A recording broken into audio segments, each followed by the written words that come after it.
Akkam jirtu daawwattoota keenya OBN International irraa oduu qabannee dhiyaannee jirra. Oduu waliin an Alamayyoo Qannaati. Lammiileen Itoophiyaa giddu gala bahaatti argaman ministeera muummee Dr. Abiy Ahmed akka simatan waldaaleen hawaasaa United Arab Emirates waamicha taasisan. Dr. Abiy Ahmed kamisa borii irraa eegaluun guyyoota sadiif giddu gala bahaa ni daawwatu. Akaaluu Baqqalaa gabaasa dabalataa qaba.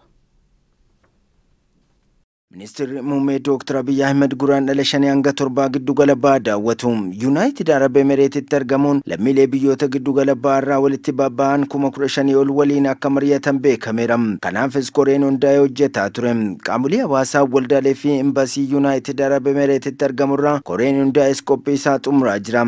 Kanaaf guyyaa jedhame lammiileen irratti argamu akka qaban Dubaayitti waajjirri qoonsilaa jeneraalaa Itoophiyaa addee Yerusaalem Amda Maariyaam himaniiru. ክቡር ጠቅላይ ሚኒስትር ዶክተር አብይ አህመድ የመካከለኛ ምስራቅ ጉብኝታቸውን ከበጀሞ ዶክተር አብይ አህመድ አከለኮፍሰ ፈረንጆታ ዳወና ኢሳኔ ጊዱ ገለባሃ ጉራን ደለ ኩደሰዲ ሀግ ኩደሸኔ በረኩመ ለማፍዲክ ደማቲኒ ታሲሱ ካዮኒሳስ ሐዋስ አስጅሮሊን መሬቹዳ ወልተጂን ጉዲቺስ ጉራን ደለ ኩዳ አፍራ ደምሲፈማ ኢዶኒሳስ ሸባብ አልአሊቲዳ ገነም ኢራቀቤስ ቆጲን ገራገራኒ ጅራ ዋንተኤፍ አጋር ገምተን ከበጃኒ ሲናፈራ Obbo Idris Mansour ammoo Oromoon hundi guyyaa kana ba'uun ministeera muummee Dr. Abiy Ahmed akka simatan waamicha dhiyeessan. Hawaasni keenya garaagarummaa siyaasaa tokko osoo hin fidin yookaan wanta biroo jidduu isaatitti osoo hin uumin tokkummaadhaan aadaa ofiitiin miidhagee bareedee guyyaa san balbalarraa hanga keessaatti namoonni keenya qophaa'anii waan jiraniif kan isin keessummeessu.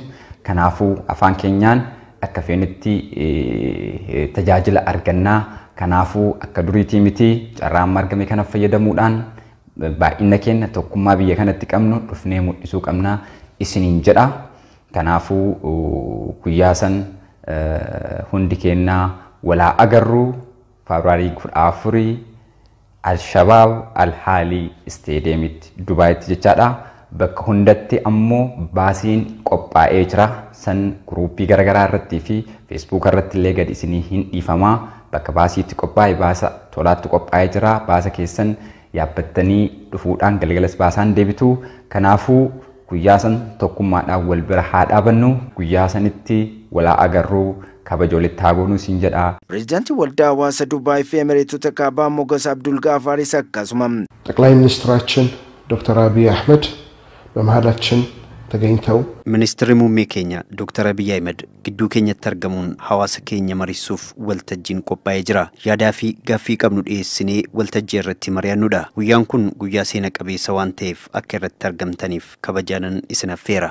Durateessu waldaa dubartoota qalamwa Allemar waltajjichi seena qabeessa hunduratti hirmaachuu akka qaban waamicha dhiyeessan. ክቡር ጠቅላይ ሚኒስትራችን ዶክተር አብይ አህመድ በኤሚሬት ላይ የሚገኙ ኢትዮጵያውያንና ትውልደ ኢትዮጵያውያኖችን ሚኒስቴርri muummeen keenya Dr. Abiy Ahmed lammiilee giddu gala bahaatti argaman waliin mari'achuuf Emireetitti ni argamu. Waltajjiin waliis qophaa'ee jira. Akka argamtan kabajaan isin affeerra.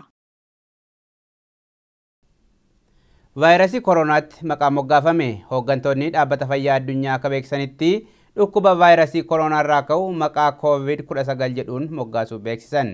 Gabaasi guutuun akkattamatti dhiyaata. Jeneraal Daayireekteriin dhaabbata fayyaa addunyaa Dr. Tewoodiroos Adihaanoom marii hatattamaa Siwiizerlaand magaalaa Jenevaatti taa'amaa jiru irratti akka dubbatanitti dhukkuba vaayirasii koronaatiin dhufuuf maqaa haaraan COVID-19 jedhamu akka moggaasan beeksisan. Dr. Tewoodiroos ibsa miidiyaaleef kennan kanaan mootummoonni addunyaa vaayirasii kana ittisuuf akka ciminaan hojjetanis waamicha dhiyeessaniiru. Vaayirasiin koronaa haala dhukkubichi irratti argamu garee vaayirasichaa yommuu ta'u dhukkubichaaf maqaa adda ta'e kan kenname akka hin taane himaniiru. Sadarkaa addunyaatti koreen vaayirasii taaksinoomii jedhamu vaayirasii kana SARS-CoV-2 jechuun akka adda baases beeksiseera. Dr. Tewoodiroos Adihaanoom dhimma moggaasa maqaa vaayirasii kanaa irratti yommuu ibsa kennan yoggaa vaayirasii kanaaf maqaa baafnu bakka jireenyaa kamiiniyyuu kan hin ilaallanne bineensotaa fi namoota dhuunfaa akkasumas garee tokkottiyyuu akka hin buune himanii waamichaaf akka mijaa'uu fi vaayirasicha waliin hidhata akka qabaatu gochuuf yaalleerra jedhan. Vaayirasiin koronaa yeroo jalqabaaf Chaayinaa keessatti mudde darbee erga mul'atee as biyyattii keessatti qofaa namoonni 42,200 yommuu qabaman lakkoofsi namoota du'anii immoo 1,000 caaleera. Gama biraatiin Chaayinaan hooggantoota vaayirasii kana sirriitti to'achuuf gahee isaanii hin baanettiin jette aangoorraa ariitee jirti. Hooggantoonni olaanoon amma aangoo isaaniirraa ka'an kunneen biyyattii keessatti sababa dhukkuba kanaatiin namoota itti gaafataman keessaa warra jalqabaati. Kun utuu kanaan jiru doonii bashannanaa kan biyya Jaappaan Diamond Princess jedhamturra namoota turan keessaa lammiilee Ameerikaa 24 dabalatee namoonni 174 vaayirasii koronaan qabamuun himame. Ministeerri Fayyaa Jaappaan akka beeksisetti namoota 53 guyyaa har'aa qorannoon irratti gaggeeffame keessaa 39 vaayirasii kanaan qabamuun mirkanaa'eera jedha. Dooniin Jaappaan Diamond Princess jedhamtu namoonni biyyoota adda addaa bashannanaaf itti fayyadaman hojjettoota doonichaa dabalatee tuuristoota 3,700 feetee deemaa turte. Erga torbee darbe namni vaayirasichaa qabu tokko argame as namoota keessa turan waliin bakka kophaatti baatee dhaabbattee jirti. Pirezidaantiin Sudaan duraanii Omar Hassan al-Bashir mana murtii yakkaa addunyaa ICC'tti dabarfamanii kennamuuf akka ta'e himame. Sudaan al-Bashiriin dabarsitee kan kennitu himata yakka waraanaa isaan irratti dhihaateen jedhameera. Gabaasi guutuun akkattamatti dhiyaata. Waggaa 30 oliif Sudaaniin bulchaa kan turan Omar Hassan al-Bashir walitti bu'iinsa bara 2003 Darfur keessatti gahee ture hordofuun tarkaanfii humnaa fudhataniiru jedhamuun himatni yakkaa irratti dhiyaate ture. Himatni mana murtii yakkaa addunyaatiin irratti dhiyaate kunis yakka duguuggaa sanyii, yakka waraanaa fi sarbamiinsa mirga namaatiin ture kan himatni baname. Manni murtii yakkaa addunyaa Zeheegitti argamus himata yakka waraanaa al-Bashir irratti dhiyaate kana mana murtichaatti dhiyaatanii akka ofirraa faccisaniif yeroo adda addaatti gaafachaa turus deebii argachuu hin dandeenye.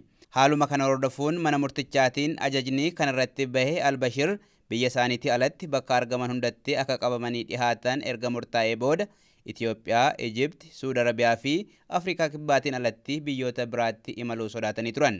Kun utuu kanaan jiru bara darbe mormii uummata Sudaaniin aangoo kan gadhiisan al-Bashir yakka malaammaltummaa irratti dhiyaateen adabbii waggaa 2 itti murtaa'ee mana adabaa keessa jiru. Akka gabaasa dhaabbata mootummoota gamtoomaniitti yoo ta'e lola Daarfur keessa tureen yoo xiqqaate namoonni 300,000 yommuu du'an miiliyoona 2 fi 500,000 kan ta'an immoo qe'eef qabeenya isaaniirraa buqqaaniiru. Egaan daawwattoota keenya oduun OBN International har'aaf qopheeffanne kanuma gama kootiin nagaatti.